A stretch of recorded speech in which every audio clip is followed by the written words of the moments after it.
Bonjour et bienvenue pour ce nouveau Labo de Jalousie. Alors aujourd'hui on va parler d'une femme qui a su pactiser avec l'enfer, qui a eu très chaud.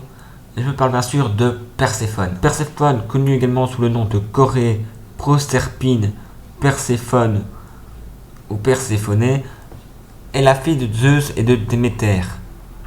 C'est une déesse d'une grande beauté, vénérée d'ailleurs dans de nombreuses cités. Comme sa mère, elle est la déesse du blé.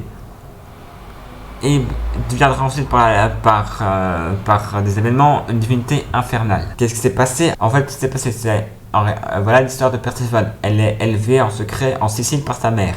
D'ailleurs, elle adore jouer avec les Océnides, qui sont une sorte de créatures aquatiques, et passe beaucoup de temps avec elle. Un jour, alors qu'elle cueillait des fleurs, elle s'éloigna de ses amis et fut remarquée par son oncle Hadès, dieu des morts. D'ailleurs, l'épisode vous expédie sur Hadès, qui flasha pour elle. Il tomba raide amoureux. Désirant d'en faire sa reine, il l'enleva de force. Bien que personne cria, hurla, essayait de se débattre, quand sa mère arriva, elle ne trouva aucune trace de sa pauvre fille. Décidé à la retrouver, Déméter parcourut le monde entier. Pendant plus d'une semaine, quand le soleil, qui avait été tout vu, lui révéla la vérité, Déméter se rendit aussitôt aux enfers. Bien sûr, Hadès refusa de lui rendre sa fille. Déméter, furieuse, alla voir Zeus, le seul capable de l'aider. Mais le roi des dieux était en très mauvaise position, parce que se trouvant entre Déméter et son propre frère, parce que prendre parti pour l'un ou l'autre, ça ferait scandale avec l'autre personne. La situation étant très compliquée, Perséphone avait fini par être amoureuse, elle, pendant ce temps de Hadès. Bien qu'une autre version dit qu'en fait, qu'il était interdit aux enfers de consommer toute nourriture, mais que Perséphone mangea un fruit, une grenade, la condamnant à passer une partie des années dans le royaume souterrain. Zeus, lui, dut faire un compromis, parce qu'il voyait que c'était trop burlesque.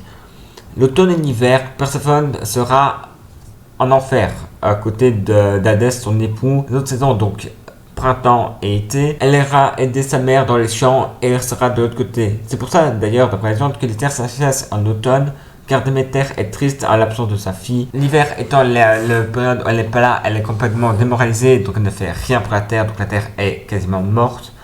Alors que le printemps, la nature reprend vie, car en fait elle revient, et l'été étant la belle saison, parce qu'ils sont ensemble depuis plus longtemps. D'ailleurs, Perséphone, de son côté, jouera très bien son rôle des reines des enfers. Elle d'ailleurs va monter la hauteur de son statut.